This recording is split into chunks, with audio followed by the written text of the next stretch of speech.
It's earnings season. That means that thousands of companies are showing us the results for the last quarter.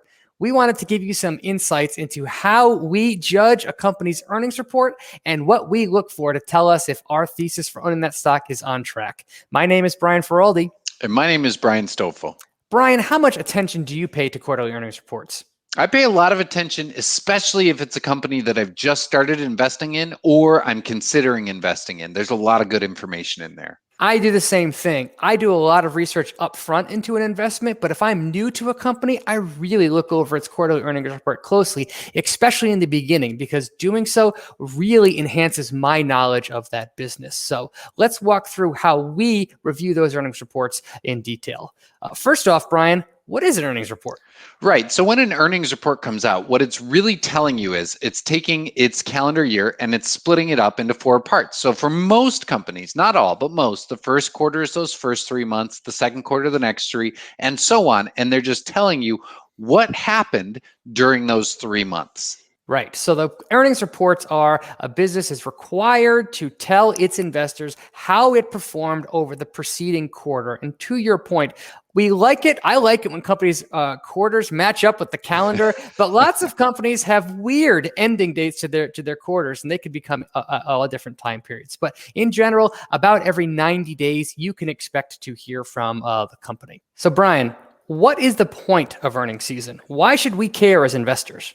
Let's not overcomplicate it. The big point is for you to see if your thesis or your reason for investing in a company in the first place is still intact. Everything boils down to just figuring out the answer to that question.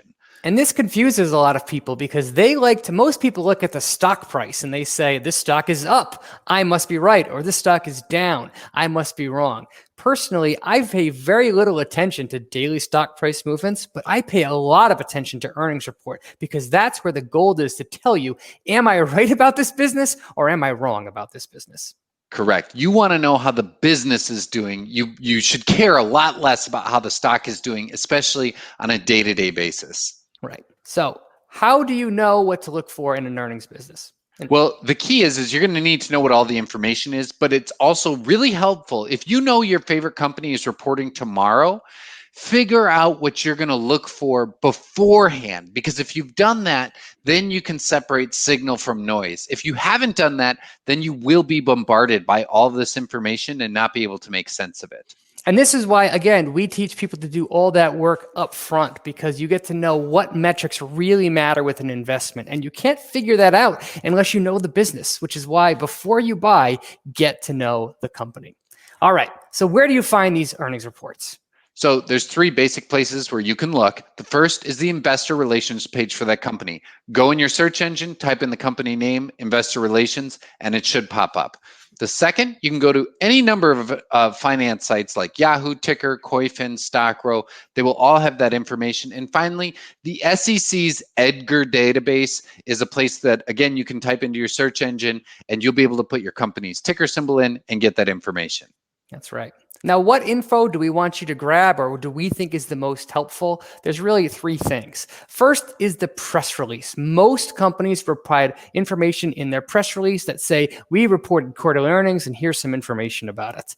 The second thing to look at is the most recent SEC filing, and that would be the 10Q if it's a quarterly report, or once every year, the 10K, which is the annual report. And that annual report usually has much more detailed information about what's happening with the company.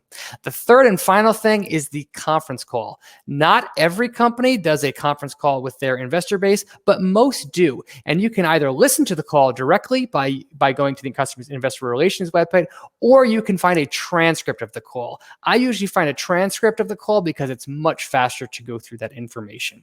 So what can you find in each of these? The press release will give you the financial figures, usually only the most important ones, the headline ones. It'll offer some news on the company, and then there are going to be some short, very prescribed comments that someone in the PR department has written out, and they'll attribute to the CEO usually. There's not a whole lot in that part that you're going to get. You usually don't get a ton of details in the press release from management, which is why listening to that conference call is so useful.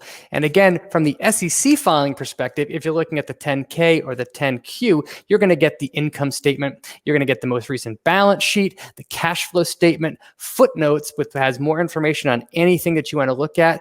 And one of the best things you can look at is this thing is called management's discussion and analysis of financial results. That's a mouthful, but that can also often be the most useful information that you'll find in the SEC filings. Yep, that's the first place that I go. And then the final one is the conference call. And the conference call is very simple. Usually the leadership, the CEO will talk about the big headline numbers and kind of the news and the direction that business is headed. And then the CFO will come on and give the numbers.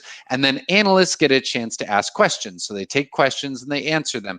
This whole thing usually lasts about an hour, which is again why it helps so much to get a copy of the transcript, which comes out hours afterwards in most cases. And those conference calls are usually filled with really important information that can not only affect the business, but it can also affect the stock overnight. So a lot of information that's missing from the press release is usually revealed on the conference call, which is why it's so important to be able to listen into that. So what are the factors that matter the most when we're looking at earnings? Well, it depends on the company, but in general, the things that I'm paying attention to are: one, revenue growth. Is revenue trending in the right direction? Why? Number two, margins, aka the percentage numbers based on the income and the revenue. How much is the company keeping as gross profit, operating profit, and net profit? I pay attention to margins and look for changes, which shows you that there could be competitive forces that are impacting the business. Three, are there profits, which means net income? Is there cash flow, which is something completely different from net income? We have a video coming out about that soon. Finally, four is the balance sheet. How much cash does the company have? How much debt have they have? Have those numbers changed? Why? Five, are there new opportunities or their recently launched products? Are they selling well? Why or why not? And six, are there threats on the horizon? The management team usually don't go into too details about this, but a lot of times analysts will ask them questions about that, which again, why it's important to review the transcript for the conference call. So I know, Brian, normally when you look at an earnings report, there are 4 different tabs that you pull up. Can you just run through what those 4 different tabs are, just so people can know how to arrange their screen to go through this? There's no right or wrong way to do it, but when I'm reviewing an earnings report, I find it's helpful to open 4 tabs. The first tab is the current earnings report, the one that just came out. The second tab is the previous earnings report from the last quarter. The reason that's useful is it often can show the guidance of what management believes is going to happen in that upcoming quarter. The third tab I opened would be the earnings estimates to see how the company did versus Wall Street's estimates. And then finally is a conference call transcript, which usually takes a day or so after it comes out. So I'm not the person that's analyzing the earnings reports as soon as they come out. I usually wait a day to get that information. But in general, I think that using these 4 tabs can really help you to speed up the process. So let's look at a company like PayPal. This is their second quarter 2021 results. And right there up front, you see those bullet points. That's where you can look to see the headline numbers. Like things like that matter for a company like PayPal is something called TPV, which is total payment volume, or the amount of money changing hands on their platform. Every company will be different. And the 2 things to remember is the most important numbers are usually going to be at the top of that earnings or that press release. But 2, you need to remember that management is only going to put the numbers that really probably are the most favorable. They're not going to lie about anything. But like all of us, they like to put a good face towards the world. And so they're going to call out those numbers that, while they're not misleading, they're going to be the ones that put the company in the best possible light. Management teams have full control over the shape and size of their press release. So to your point, if there's a number that was great, you can bet that's going to be at the top of the page. And if it's a bad number, you might not see it in that earnings report, which again was it's so important to look at the 10Q or the 10K in addition. But yeah, the first thing I look at is the headline numbers for the quarter. The next thing I like to check is how did the actual results compare to what management said was going to happen. So in this case, we saw that revenue growth for PayPal was 19% to $6.24 billion in Q2 2021. And non-GAAP GAAP, GAAP, generally accepted accounting principles, earnings per share or EPS, that figure was $1.15 for the quarter. Well, if you look back to the previous earnings report, management said that it was going to report $6.25 billion in revenue. It only reported $6.24 billion. So revenue actually came up short of what management was predicting. On the other hand, non-GAAP EPS was actually $1.15, and they were saying we only expect $1.12. So they did worse on the top line on revenue than they were expecting, but they did better on the bottom line than they were expecting. Now, I always look at what management says is going to happen in addition to what Wall Street was expecting to happen. But Wall Street's numbers and management's numbers can often diverge a little bit. But in this case, I got this from a website called Seeking Alpha. We see that the non-GAAP earnings per share beat by 3 cents. So they were 3 cents better than expected. And the revenue was actually $33 million below what was expected. So this was a mixed result for PayPal. Now, everybody is going to look at it differently. I don't actually pay as much attention to estimates because that doesn't really factor into how I evaluate a stock. So I might go right to the balance sheet. And the things that I care the most about on a balance sheet is how much cash the company has in the bank. And you can find that by adding cash and cash equivalents there at the top with short-term investments. So you add those two numbers together, and that's about $13 billion in December, but it went down a little bit to about $12 billion in June. And then I go to the bottom and I look at long-term debt, which remained roughly the same at about 8.9 billion. The reason I like to keep those two numbers in mind is because when you have more cash and less debt, you've got more flexibility, more options. If it's reversed, then you have less flexibility and you're less able to withstand shocks to the system. And these numbers can change pretty rapidly if a company chooses to make an acquisition, buy back stock. So you do need to keep tabs on what's happening with the balance sheet. All right, the next thing that I like to check is a company's margins profile. If you're confused about that word, what that word means, we recently did a deep dive on the income statement for a business and how to look at that. Go ahead and click that link if that interests you. But I like to check margins over a period of time, and I want to see that margins are stable versus the year ago period and the quarter ago period, or best case scenario, they're rising. If they're rising, that tells me that the company is benefit from economies of scale, meaning as it gets bigger, it keeps more and more of its revenue as profits, which can do wonders for the bottom line. I got this screenshot here from a website called Ticker, T-I-K-R, but there are lots of other websites out there that can give you the margin trend. But that is something that I pay attention to. And just real quick too, is sometimes the margins might actually be going down and it's still okay, which is why the rest of what we're about to talk about is important. The next statement we might go to is cash flows. And for me, free cash flow is the most important. Very few companies are going to spell out free cash flow for you. In this case, PayPal did. You see there at the very bottom. What free cash flow is it takes all the money that you got from running your business, and then it subtracts capital expenditures, which are usually large, non-repeating expenditures that you have, and sometimes the cost to develop software internally. You subtract those out, and what it really tells you is how much cash were they able to put in the bank during whatever time frame you're looking at. In this case, it was the first quarter of the year. To your point there, this information is rarely spelled out in press releases. Some data aggregation sites will automatically calculate for you. In PayPal's case, they called it out right in their press release. More often than not, you have to do a little sleuthing and figure out this number for yourself. But to your point, cash flow is an important number to look at because it basically says over this period, did the company's cash balance go up from running its business, or did it go down? And believe it or not, you won't figure that out if you just look at net income. All right, the next thing that I look at is, again, the transcript for the earnings call. Thankfully, these days, it's never been easier to find this information. You can just type the company's ticker into your favorite search engine and then transcript and get the most recent one. This is from Ticker, but companies like the Motley Fool, Seeking Alpha, NASDAQ all provide transcripts for free. So make sure you take advantage of that free resource. And lastly, we can look at the company's guidance. Now, I don't look at it that closely, but I still think it's worth peering at. Not every company is going to give guidance, but most companies do. And I don't think you should knock points off of a company for not giving it. But the reason this matters is that nobody has a better idea of the direction a business is headed than the people who are running that business. And guidance is a way of telling investors, here's how we see this business doing over the next quarter, which is 3 months, or the next year. And then you can take those numbers and you can hold management to it. You can see once you reach that point, well, how did the actual numbers compare to what they thought was going to happen?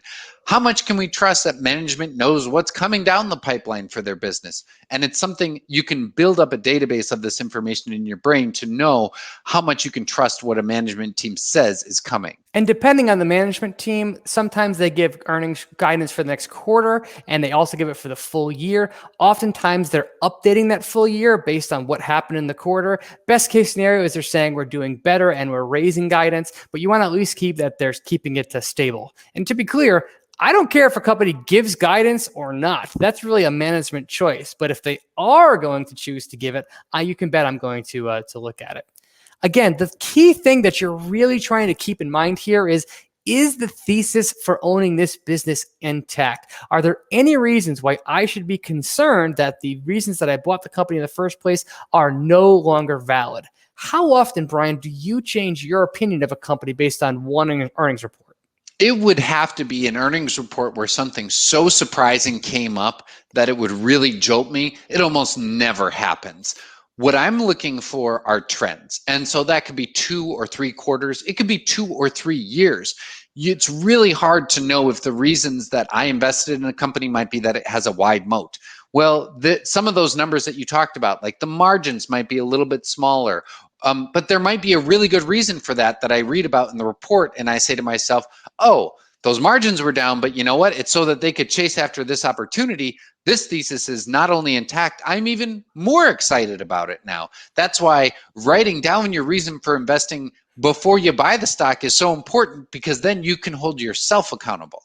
Like you, one earnings report almost never changes my thesis for owning a stock. It's more a series of earnings report in a row that if there's a disappointing earnings report after a disappointing earnings report, then I start to think, well, maybe I got something wrong here in my analysis. So I never make a snap judgment based on one earnings report, but I pay a heck of a lot more attention to earnings reports than I do stock price movements. But Brian, this is a question I get all the time, especially on Twitter. Well, the stock I own just reported earnings and it's up or it's down. Isn't that good or bad? You know, there's a quote that really captures this better than anyone, and it's from Benjamin Graham, who said, in the short run, the market is a voting machine. In other words, it's a popularity machine. Oftentimes, Brian, if a stock is down big after earnings, you can look at that chart and see that it was also up big the week leading up to earnings, which means that net, it was about at the same because it did as was expected. Or if the stock is up a bunch, you might see that it was down a bunch leading up in earnings. What really matters, what Benjamin Graham says, is in the long run, it's a weighing machine, the stock market is. So instead of being about popularity, it's about how much cash the company is bringing in and compounding over time, which we believe is the best way to invest in the stock market. So I don't know about you, Brian, but I don't let those short-term movements bother me in a good way or a bad way at all after an earnings report. I usually pay attention to them. And if there's a big double-digit move the next day, I always think, that's interesting, but it never informs me whether or not I'm right or wrong. What informs me whether or not I'm right or wrong is the earnings report itself.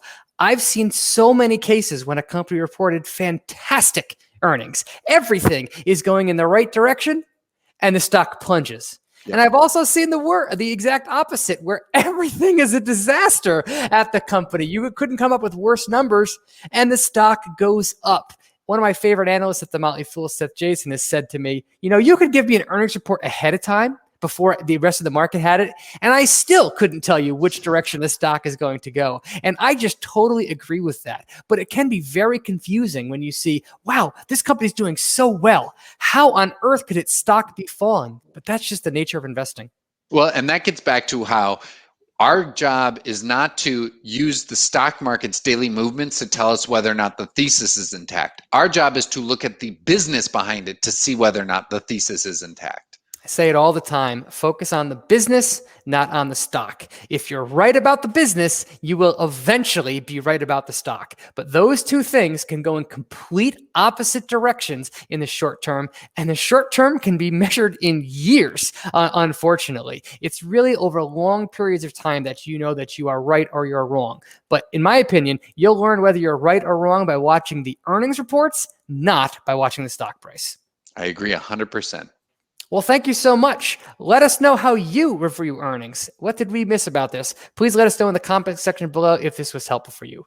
Brian, thanks for being here. I'll see you next time. See you next time.